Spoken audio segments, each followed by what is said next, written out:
Had a good holiday break. Of course, it didn't affect our class, but it was nice to have sort of a little extra space for me. Let's talk about our schedule. Let's see, where are we? So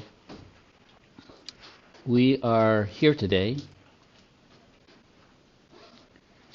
So we are going to talk, and today we're not going to learn any new derivative techniques. We're going to apply the derivative and kind of get an idea of what it means in a business sense. So in that way, it's kind of a nice little break. Thursday, we will look at the product and quotient rules. So that's where we'll learn some new techniques for taking derivatives of certain when we're multiplying two functions or dividing them. So that takes a little bit of learning curve. The thing is 11.4, the chain rule, it's fairly, it's got a bit of learning. We need it to go into 11.5, but it's not on the test. So here's my suggestion is let's not go into this before the test. Let's use that day as an additional review day. So that gives us 2 days for review, all of next week. Come if you want, don't come if you don't want, but we'll look through the review questions. We'll have time to answer questions. Because here's what I find is if you can do really well on the first test, you'll do really well on the second and the third. And if you struggle on that first one, and in my estimation, the first one is kind of the hardest because we get into some things with limits and stuff, and you're just building. And the course sort of, in a way, once you start picking things up, we get techniques that make it the test afterwards a little bit easier. So I want you to do really well. So what we'll do is we'll do that. We'll make this a review day as well, and then we'll do 11.4 here, so everything will get moved down. The other thing, as I looked forward, is 12.6 is not on the we don't test you on that. It's just you just have to do the homework. So it's kind of one of those things where you could decide not to do it, and it's not going to hurt your test or anything. But it's a good application thing. So we can move that off later, and I can even extend the due date all the way till the final for that particular one. We won't have to worry about it. We just need to get you to do it. So it's a good application, and it's actually not too difficult. So I think we'll figure out how we do that. But if we move everything down, that still gives us at least a full day of review. We also have fall break in there. Again, that's a break supposed to be, so you're not having to study. But if you're a little behind, you could use that time to catch up on. But I think that's going to give us greater success, and we'll see if we can't maybe even get caught up. And as we're getting into the second test, if we need 2 days for review, we can work those in as well. And then we've got the third one. It's sort of less and less content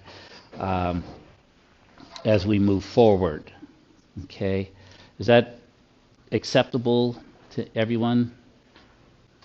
Okay, so we'll do that. So we've got today and tomorrow, or not tomorrow, Thursday for new content. Then we've got all next week to put everything together. Notice I've been moving due dates, so the stuff that was due supposedly on Friday or whatever all got moved to the date of the test.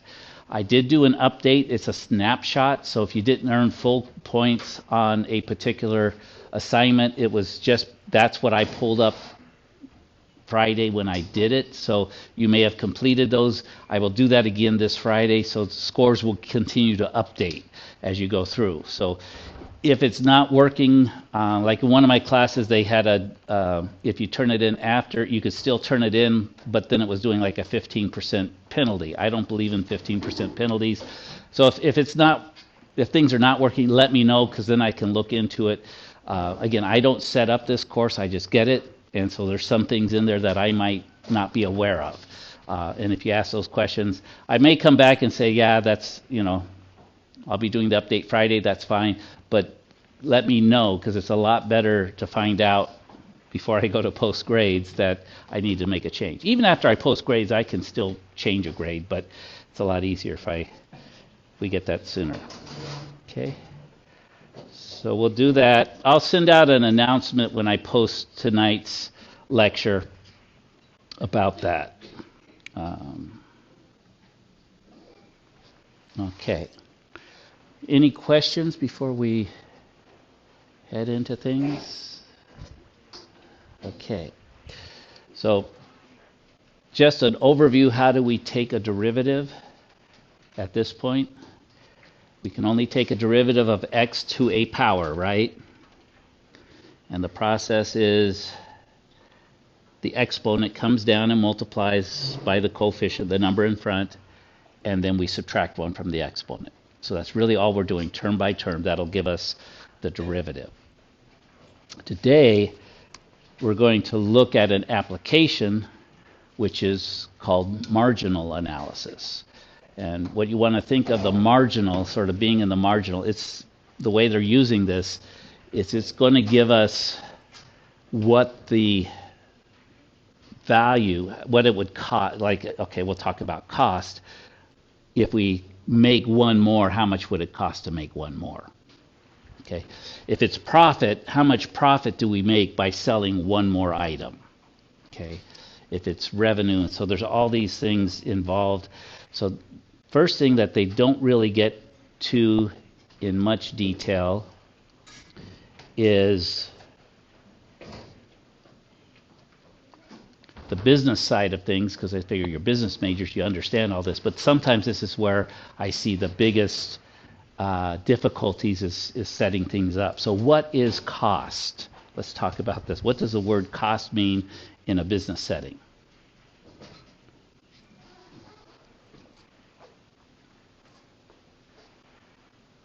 Tell me what you know about cost.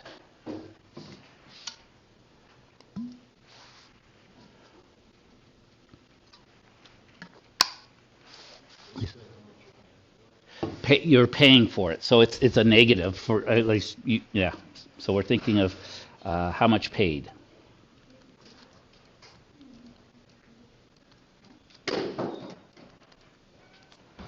So I'll put a negative sign here. It's outflow. It's cash that goes out. It goes to somebody else. That's what a cost is. Could you be, you might have a subsidiary that you're paying, but from your perspective, it's money out of the pocket. Okay. The other concept that goes with this is revenue. And revenue has some misconceptions about it. Myself. So what is revenue?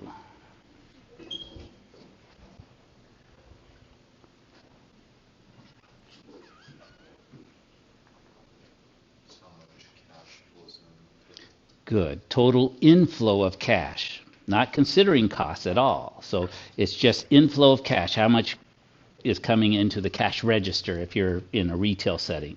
So we could say how much received. It's going to be a positive and it's cash in. So what we're going to see, I'll take you to a few of the problems. Some of the problems, they don't necessarily tell you the revenue, but they tell you you're selling your newspaper for $2 per newspaper. So how would you calculate your revenue if it's $2 per newspaper? Every newspaper, you make that X, right? For every newspaper you sell, you make $2, 2 times X. So it ends up being simple, but when they ask the question, it's not necessarily clear how to set that up. But revenue is strictly, what are you selling it for? How many did you sell? So how many did you sell times what did you sell each one for? That'll give you your revenue. It's all the cash that comes in. And this is the one that typically, and I put myself in this category, will mess up, is we confuse revenue with profit, or we confuse profit with revenue. Profit is a special category all to itself. What is profit?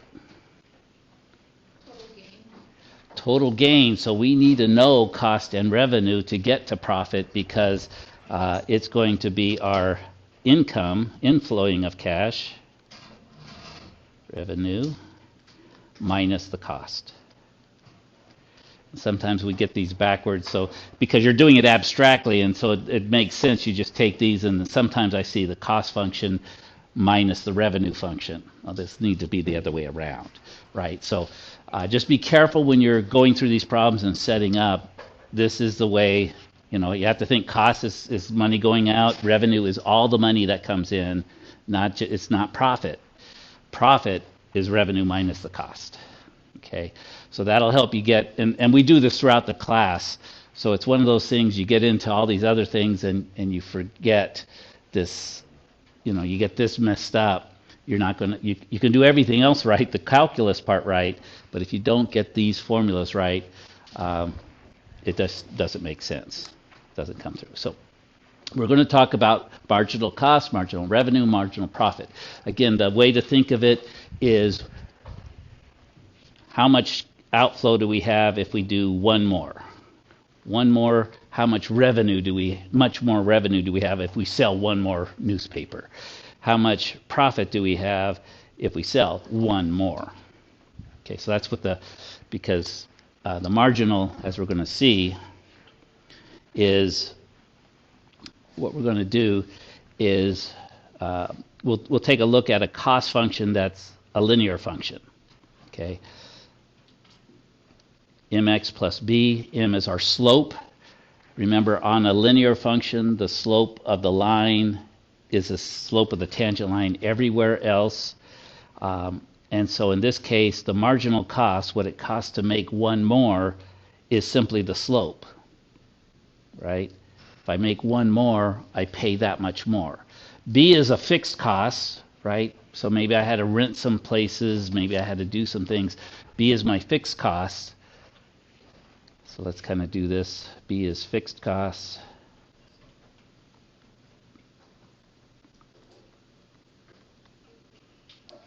M is our variable costs. So those of you you may have seen this in your business classes. So in this case, in the simple case, making one more is I multiply that by m, that's how much it's going to cost. And so we see that, remembering that when we take the derivative of a linear function, x to the first power comes down, the derivative, in this case of c of x, is just going to be that slope. Okay? And what we'll find is, if the equation's more complicated, maybe it's an x squared, x to the third, same thing happens, that derivative, remember, is the instantaneous rate of change. That's going to give us, we can go along that line. We could get the cost of the second and the third and the fourth one, but remember that we're on a tangent line now. The further out we go, the further we may be getting away from the actual function. But it's a good estimate if we're just going to go for the next one. So it's kind of like it's a business analysis. Do I make one more, or should I just be happy with this? Because sometimes it might cost an incredible amount to do one more at a particular place. Right? But also could be that just by selling one more, I make an incredible amount of profit. So why wouldn't I do one more, right? So we go through there. Let's see. I added something. When I'm talking about this, what I want to do is, right now is one of the misconceptions is another business analysis we could do is average cost. Okay? So we're thinking, if I make all these things, what does it cost me per each one? That's average cost. So I don't know if this is the right place to do it, but I'll do it here and we'll see. So average is a different way of looking at it. And we'll see some symbols. What we would do is average cost is this cost function. But to get the average, what you do is you divide by however many you have produced, right? If I do 200, the cost of producing 200 divided by 200, that gives me the average cost for each one. Okay, so in this case, we don't have specifics, mx plus b, so we would do this calculation for the average. And in the homework, they'll ask you a little bit, what is the average cost? Because that is we're thinking, how many should I make? yeah, if I make more, maybe my average cost comes down, right? Because I'm using up more of my fixed costs, right? Because those fixed costs kind of like have less effect the more I make. But marginal is a different way of thinking. It doesn't really matter so much about that average cost. It's imagine once you're out here, should I make one more? Okay, so there's we would do two different analysis, right? At the beginning, we might want to see how many should I make. We're probably going to look at our average cost. When I'm down the road, I use marginal analysis to tell me, should I do one more? Or maybe a few more. That's kind of the thinking. Okay, so the linear cost function, the marginal cost is the derivative of the cost function. So we just kind of put it there. It seems to make sense on the linear. They don't do too much more proof on this, but it will work even when it's not linear. Because we know remember, that derivative is the slope of the tangent line, its instantaneous rate of change. So it gives us an estimate of where we're going to go for that next one. Okay, so let's do an example. I think that was the right place. So again, they spend a little bit of time. What is it? It's the total cost, right? The total outflow of money from us. So typically we're going to look at it as a negative value. X is going to always, in these situations, represent how many things we sold. So for newspaper, how many newspapers, how many shirts, whatever we're making, that's what X is, how many. And then the marginal cost is simply the derivative of that function, and it's the rate of change of cost with respect to X. So it's how the cost is changing, right? It's, that it costs us this much more. It's not average cost. Okay, so the units will always be, I like to think it's just going to be Y over X. So what is the output? So in cost, it's going to be, say, dollars per unit. Okay, so whatever we're making, dollars per shirts, dollars per newspaper, something like that. And then the derivative of that function, once we have that function, that's what's going to be an approximate cost for that next one. That's not exact. We'll see an example where it doesn't exactly get it, because remember, if we go with the marginal, if we go with the derivative, we are now on a tangent line which only touches the graph in one place. It doesn't follow that graph anymore. So it just tells us how much the next one is. Okay. And think of it, if we're at a maximum where maybe the cost curve goes and we go to that maximum point, the derivative says it's going to cost $0 to make more. Whereas actually, if you follow the cost curve, making one more, since it starts going down, it might actually, there's some times where you make more and it's actually less, right? It's almost like they're paying you to make them at some point, if you follow these functions. And this is where I just formalize that cost function, the average cost function, okay? So that's where I wanted to kind of bring in, is that marginal is not the average, because that's a misconception that's so easy to make. We're thinking, marginal is like the cost of the next one, so that must be sort of like average cost. Sort of, but not, okay? Sometimes the marginal could be equal to the average cost, depending upon the function, but they are not, they're really measuring two different things. And oftentimes they are very different, okay? So we'll be doing both. So marginal cost is the derivative, and just think of it, it's a measure to get us what that next unit, should I produce one more from where I'm at. Average cost is, I'm starting to produce, how many should I produce to kind of get a good average cost. So here's an example. We've got a linear cost. They've got fixed costs of $1,000. Again, that might be rent, it might be base salaries, whatever it is. This costs them $1,000 to set up, and then whatever they're making, how much does it cost them per unit? $400. So those are your variable costs. So each time you make one more, there's another $400 of costs, salaries, materials, whatever. okay? And then if we take that derivative, it tells us exactly the marginal cost is 400. And since the function, the cost function was linear, it's always 400. No matter where we are, it's going to cost us 400 to make one more. So it's a fairly simple one. We'll see ones where are a little bit more interesting that, at certain areas, the marginal cost will change. But in this case, it's fixed, it's constant. And let me just go back here. Now the average cost, so to produce 10,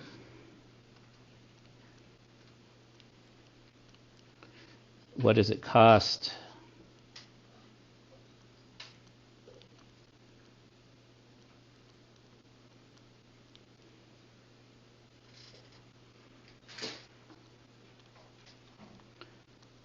The 11th, what we actually look at is we look at the 10, we're going to look at the derivative at 10. Because that tells us what that derivative, what the instantaneous rate of change, that's going to give us a cost for the 11th. So that's one of the things you'll pick up here, is when they're asking for the 11th or the 21st, you always look at the one before. You look at the derivative at the case before.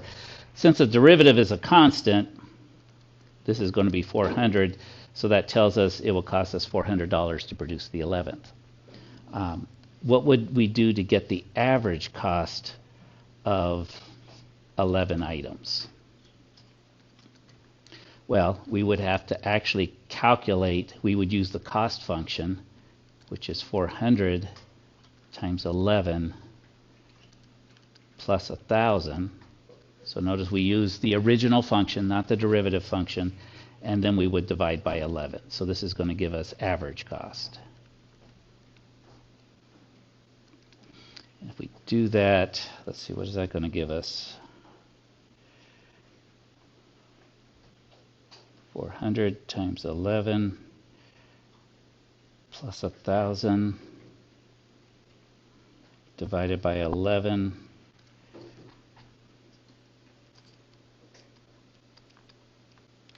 So the average cost is almost 500. Again, because we've got that, so it's the more we produce, our average cost will come down, right? Because we've got that $1,000 of fixed costs that we're kind of incorporating into the average. Notice, but marginal cost is only 400 everywhere.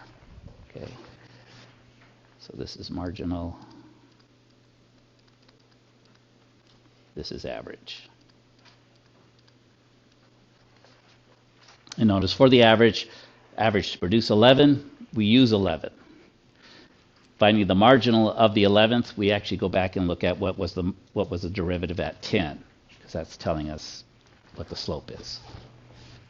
So far, are we good? Okay, so, and we don't get too funky on actually taking the derivative. I think we've got maybe an x to the third power in here, maybe just x squared. But here we go with an x squared.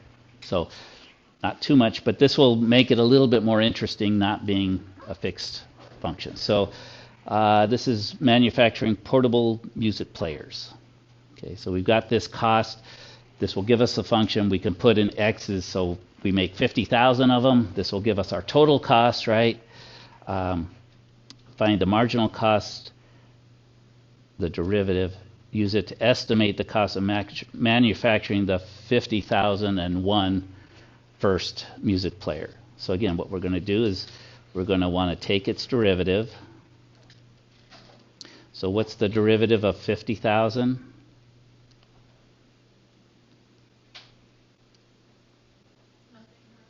Zero. Good. And I'll put the zero. You might not write that zero, but I want to show that I'm term by term, I'm taking the derivative. Good. What's the derivative of 20x? 20. Remember, it's x to the first, so the 1 comes down. 1 times 20 is 20.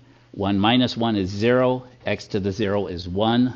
So 1 times 20 is 20. So when we've got something just to the x, something times x, the derivative is just the coefficient, just the number in front. Okay? But again, those two that we just did are sometimes the hardest ones to do. Once you get them, they're there, but picking up on them, they seem different. This one, for some reason, seems easier, because then I take 2 times the front, right? So that, oops, not plus, it's going to be it's going to be minus. And I take 2 times 0.0001, that's going to give me 0.0002. And then I subtract 1 from the exponent. 2 minus 1 is 1. So it's x to the first power. Okay, so that's our derivative, right? We can clean it up if we want.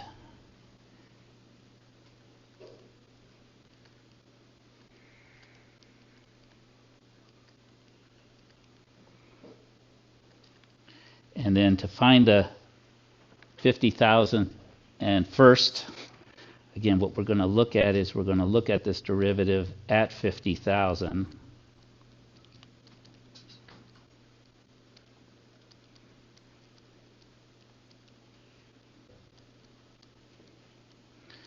If you take 50,000 times 0.0002, I believe you get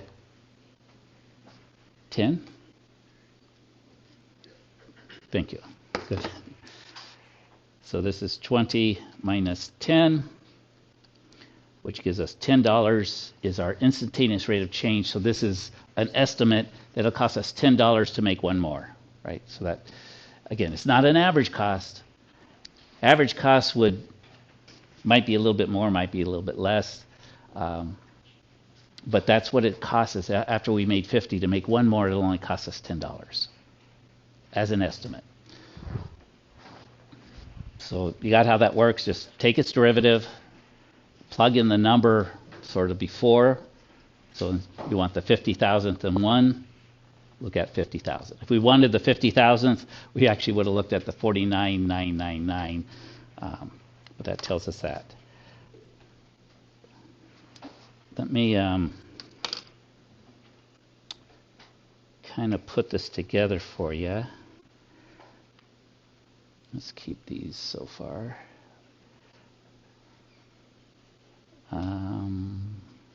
Where is it?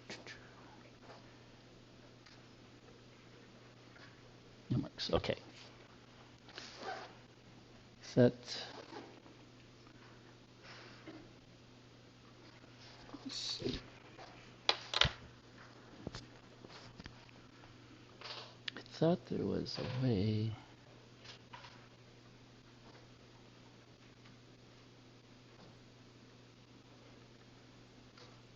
Oh, if I go that way. Okay. So I'll make it a little bit bigger. So what I'm going to do is I'm going to show you. So this is the original function here. This 1e to the minus 4, that's a way of writing 0.0001 in the calculator. So it's 1 to the negative 4th power. Okay, so that's one of the things I put in this. But this was the original function. What I want to show you is we're going to graph this.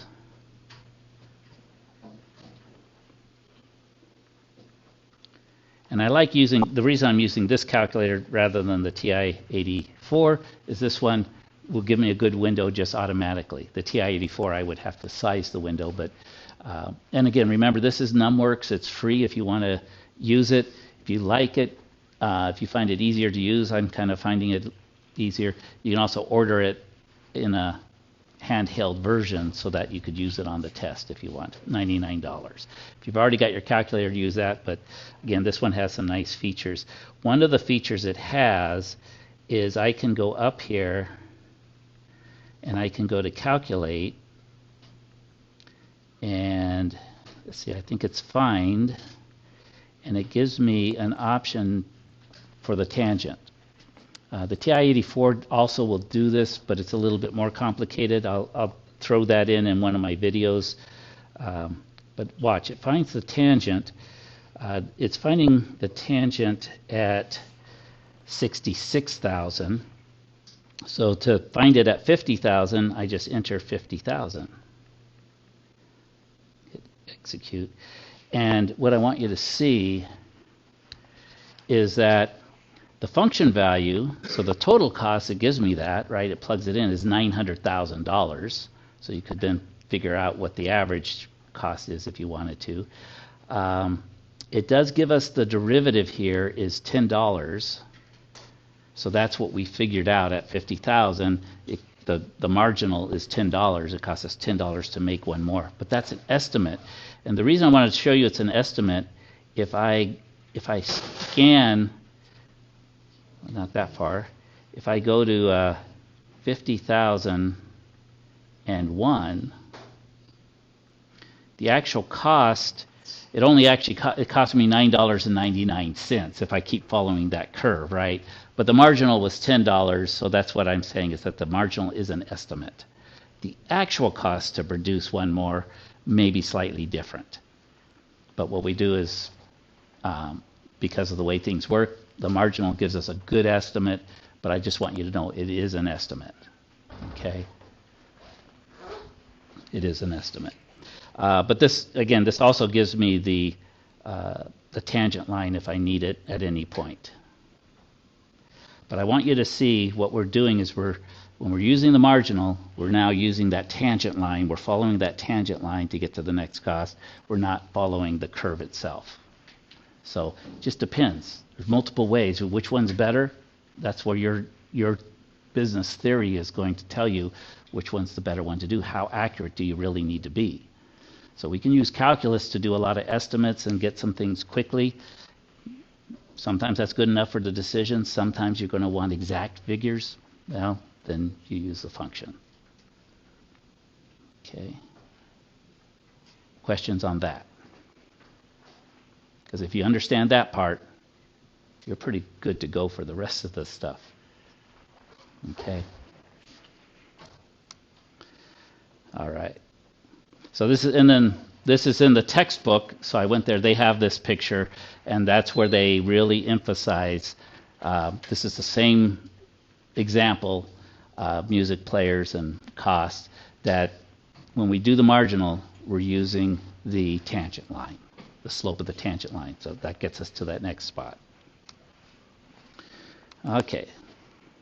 So let's bring in these other concepts. And again, the mathematics we're going to do is exactly the same, whether we're talking revenue or profit or cost. The only thing we have to do is we have to remember how each one of these three fits into the business process. Costs are going to be negative. Revenues are going to be positive. It's all income.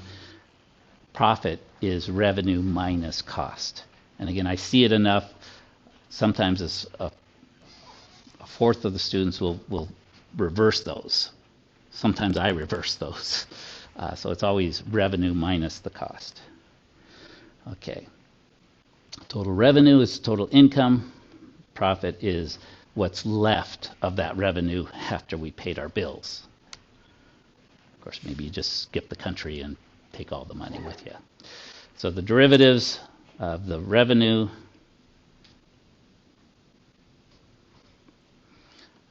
derivative of the profit, these are marginal revenue, marginal profit. Okay, same concept, nothing new. It's just that now our dollars and stuff is different. It's money coming in instead of money going out.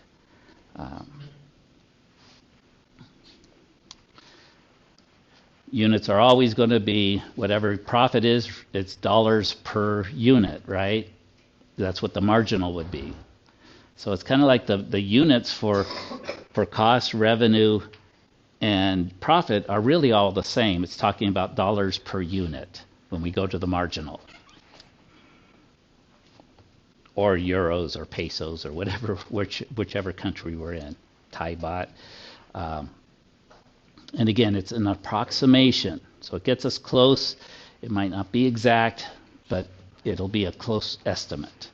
And remember, if we want to find the profit for the 20th item, we actually put in the 19th item. If we want the 21st item, we put in the 20th. So we always look at the item before, we look at that derivative, and that tells us what the next one will cost.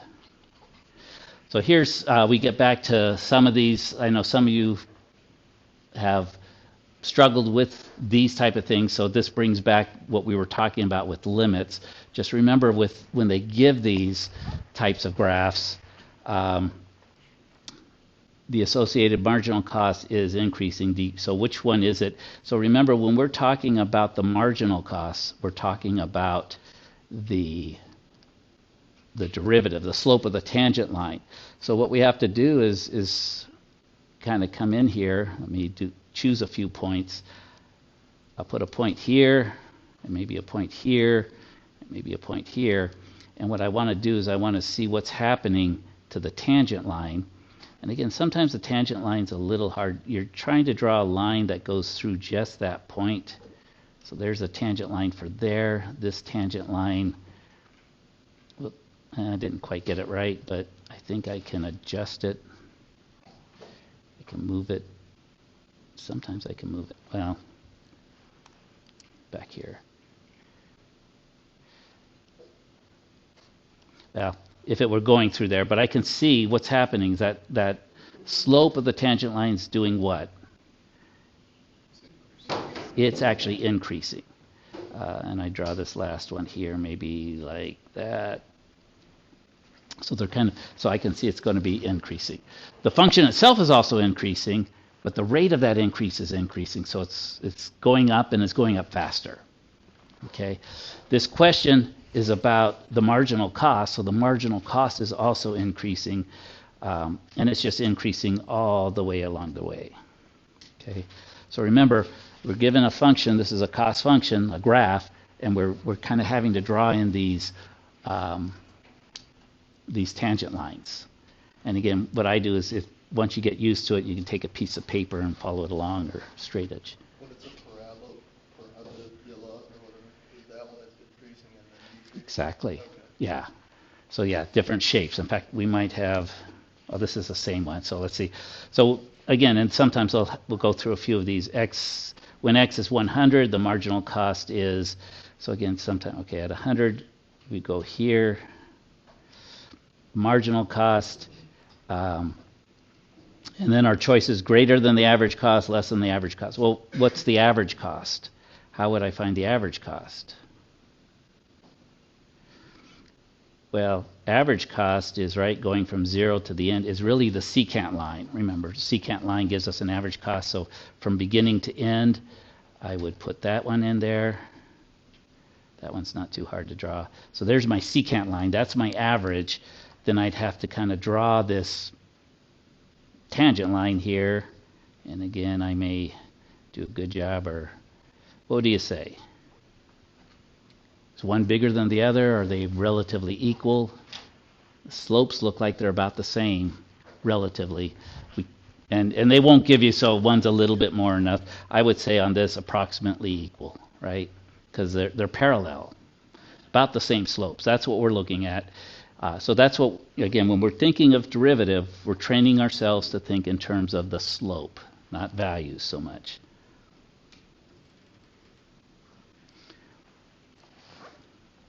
Okay. Here's another question.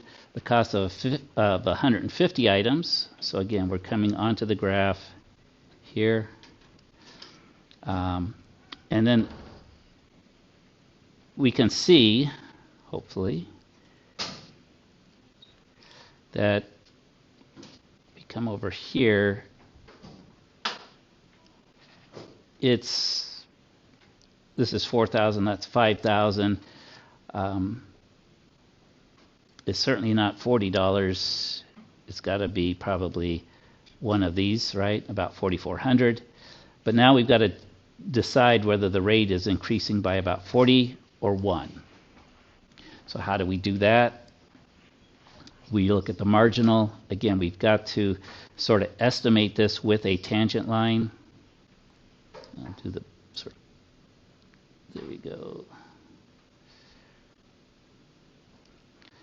Kind of close, close enough. And what I can do now is I can maybe pick off a point. So I know this was the point 150, about 4,400 is what they're saying.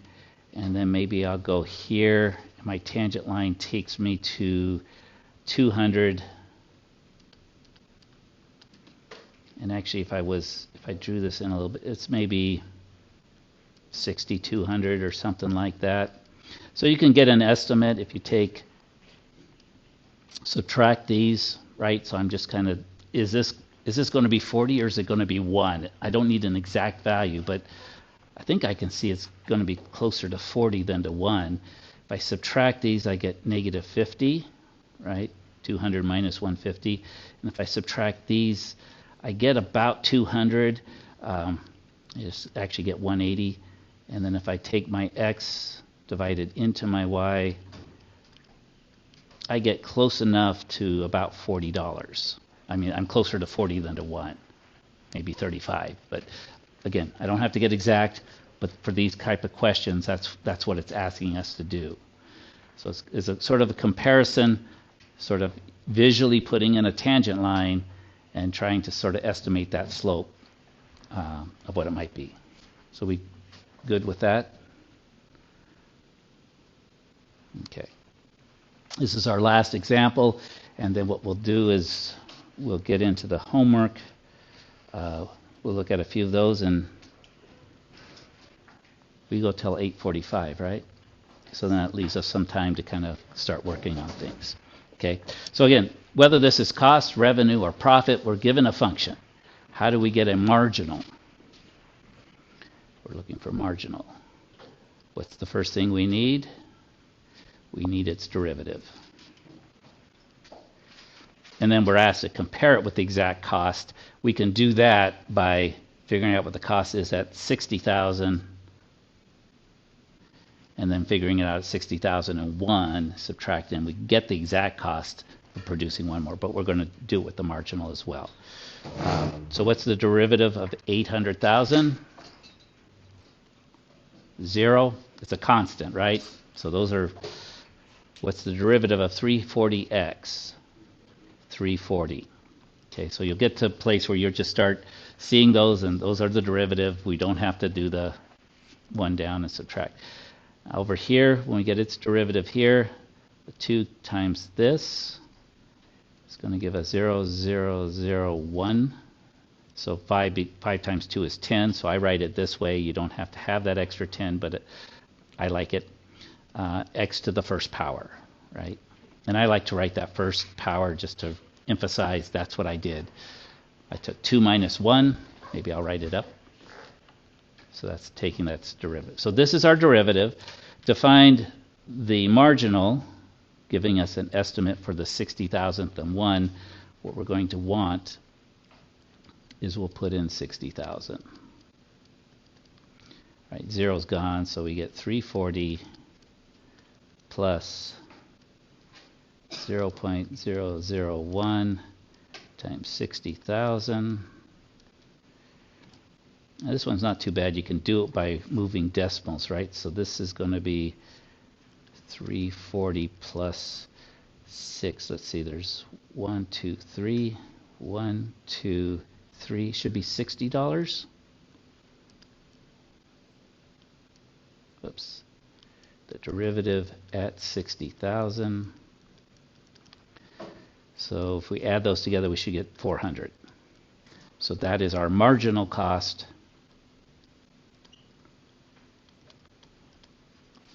So that's telling us it'll cost us $400, an estimate of $400 more to make that extra one more.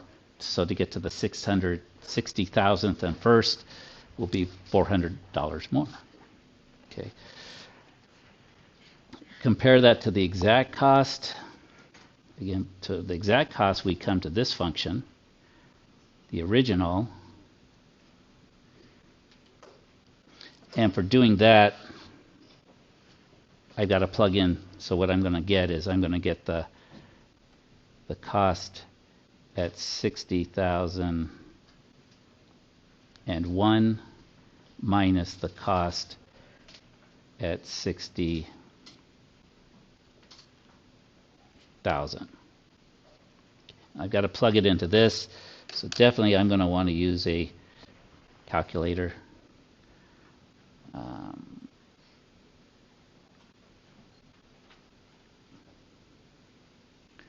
So I will go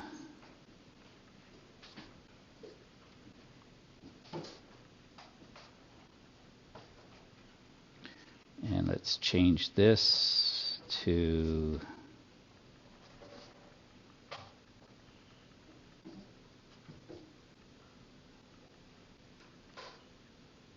what was our function? 800, was it plus 340? x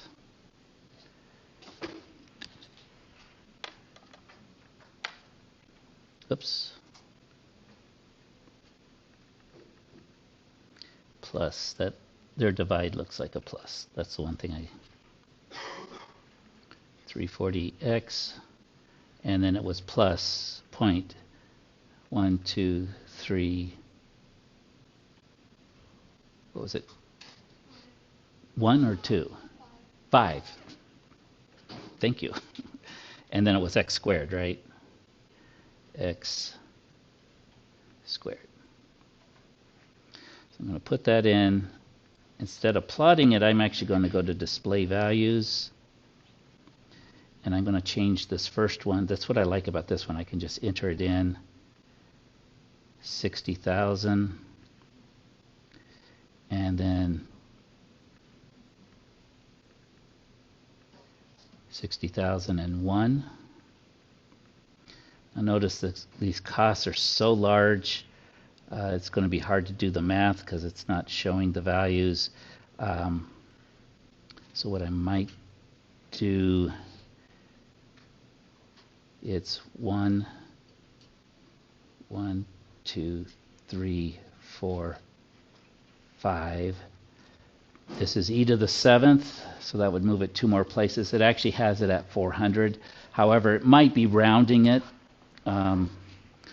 So another way I can do this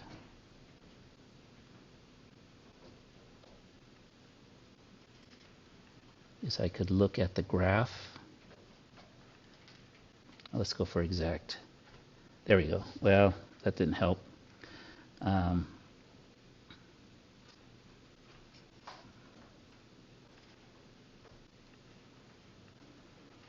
Let's go to the graph.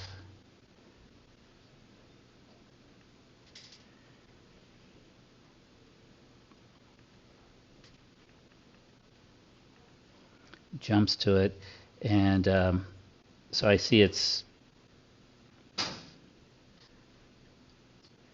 2.3 million, and then when I go to 60,001,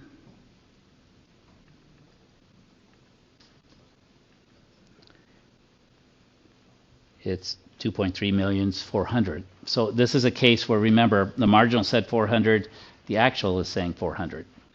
So again, because it's so large, it might be a slight difference, but in this case, we could say the marginal and the actual additional cost is the same. A lot of times that will happen once we get out there because we've produced so many. What happens when we zoom in? Remember local linearity? So it's just showing that this marginal analysis is really a good tool because it gave us the estimate a lot quicker than actually finding the exact value. And in this case, they were equal. All right. So let's say we did this one, and that was also equal to 400. So again, in the answer, this came from the homework, or a homework. I don't know if it's in this one. We could say that they're the same.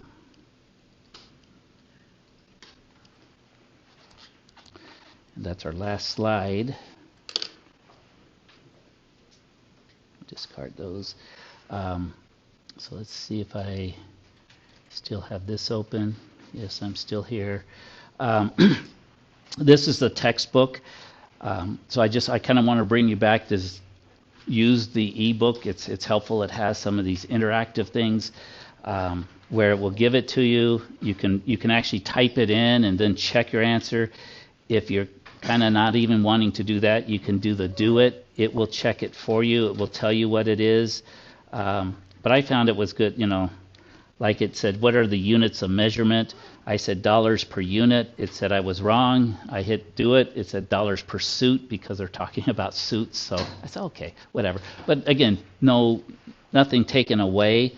And you could just do the do it, and it will give you the answer.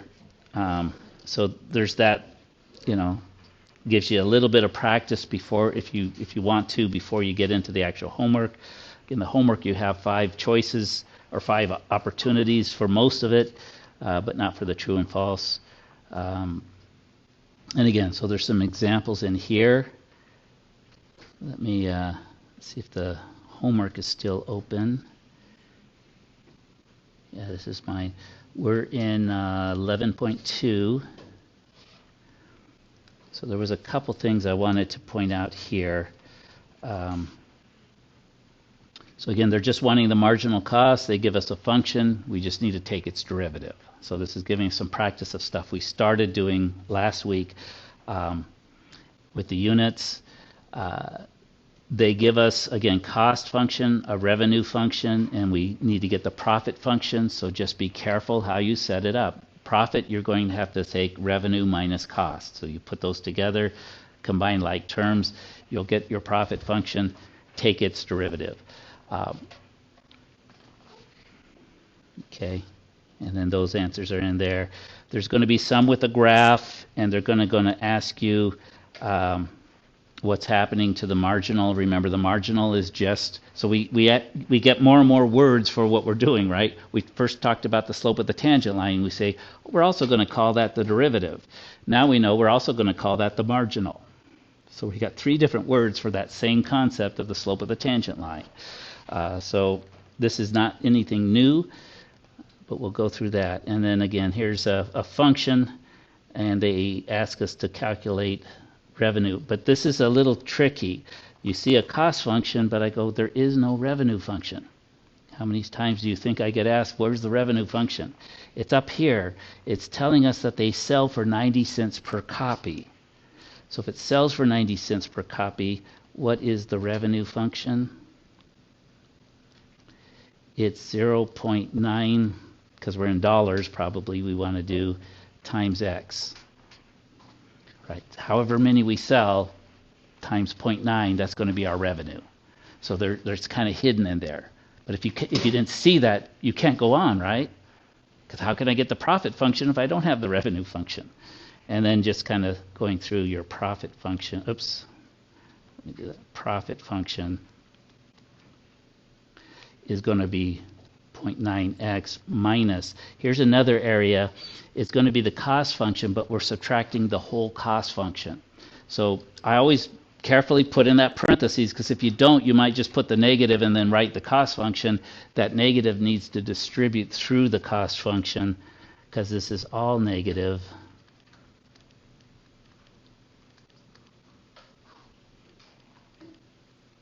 Right? So that's our setup. Distribute that negative, and get like terms. So sometimes that's not calculus, that's algebra, but sometimes we're so focused on learning the calculus parts and these other stuff, we forget about the algebra stuff we need to do. Okay, so make sure this distributes to each of the terms, and then we're good. And then you should be able to answer the rest. Now that you have your revenue function, you can get your profit function, take the derivatives of each, those are your marginals, and you're good to go. This one, same thing. They don't give it to you directly, so you have to say, well, what are they charging? $1.10 per serving, so that's revenue is $1.10x, 1.1x. Okay. I don't think there was. I think the rest of these, I mean, it's just, so you see square roots in here, take their derivatives. I think we're okay. Be careful on this one. Notice that they're giving us the derivative. So it's kind of funky. Actually, this involves the quotient rule. So on Thursday, we'll actually be able to get the derivative of something like this. But right now, we don't have the tools. So they're giving us the derivative function. All we have to do is plug in these different values into this function. So it's really, we're not doing, they did the calculus for us, we just have to do the algebra. Maybe just our calculator. If we put this in our calculator, we look at the table of values and we see what's happening. But we have to get our mindset, what are we looking at? We're not looking at a function. We're not looking at what the values are doing. We're looking at the derivative of a function. We're looking at how the function is changing. Function may, if it's a positive slope, that means it's going up. If it's a negative slope, it means the function's going down, at least at that point. And then you'll be able to get through it. But that was just sort of one thing. It threw me a little bit because I looked at that. How am I going to take that derivative? Oh, they already took the derivative for me. So in case you took a look at that and said, we haven't talked about, no, we haven't talked about taking that kind of a derivative yet. So they did it for us. So is that, any questions? All right. So where we're at today, we'll have time to hang out if you want. You can take off if you want. Start working on 11.2. Thursday we get to 11.3, which is product and quotient rule. And then next week, all review. Okay? There's in Canvas, there's a review thing. I would encourage you to work on that over the weekend. We'll take a look at those. We'll review all next week. And then the following week, we'll have our first exam.